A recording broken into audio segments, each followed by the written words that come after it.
سورة البقرہ آیت نمبر 92۔ اعوذ باللہ من الشیطان الرجیم، بسم اللہ الرحمن الرحیم۔ وَلَقَدْ جَاءَكُم مُوسَىٰ بِالْبَيِّنَاتِ ثُمَّ اتَّخَذْتُمُ الْعِجْلَ مِن بَعْدِهِ وَأَنتُمْ ظَالِمُونَ۔ لفظی ترجمہ ہے واہ اور لقد تحقیق جاء تشریف لائے کم تمہارے پاس موسیٰ علیہ السلام بھی ساتھ البیناتی کھلی نشانیوں، ثم پھر اتخذتم اپنایا تم نے العجلہ بچھڑے کو من سے بعدی پیچھے ہی اس کے اور حالانکہ انتم ظالمون ظلم کرنے والے۔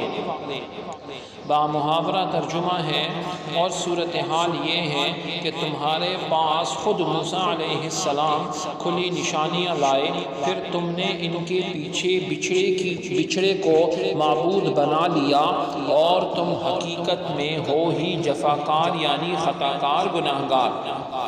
آیت کی تفسیر میں فرمایا گیا اتخذتم العجلہ، بچھڑے کو معبود بنا لیا۔ اس آیت کا خلاصہ یہ ہے کہ حضرت موسیٰ علیہ السلام بنی اسرائیل کے پاس روشن معجزات تشریف لائے، یعنی اللہ رب العزت کی طرف سے ان کو جو معجزات دیے گئے، اور معجزات کیا تھے؟ ان میں سر فہرست ید بیضا تھا، اور عصا تھا جو عصا کو زمین پہ ڈالتے تھے اور وہ اژدہا بن جاتا تھا۔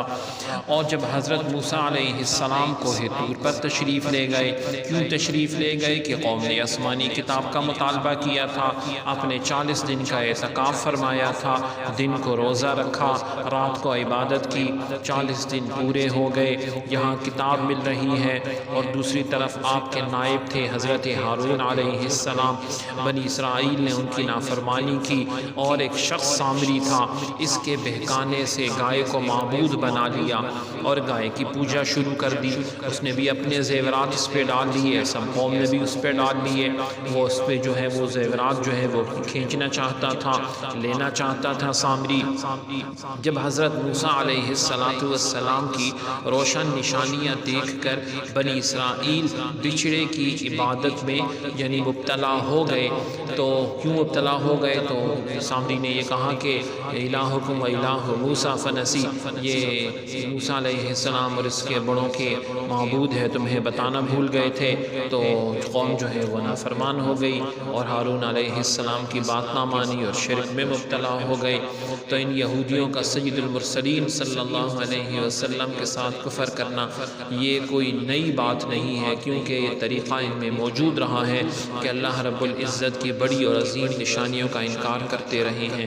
اللہ رب العزت ہم سب کو ہدایت نصیب فرمائے۔ سبحانک اللہم و بحمدک، اشہد ان لا الہ الا انت، استغفرک و اتوب الیک۔ صلی اللہ تعالی علی خیر خلقہ محمد وعلی آلہ و اصحابہ اجمعین برحمتک یا ارحم الراحمین۔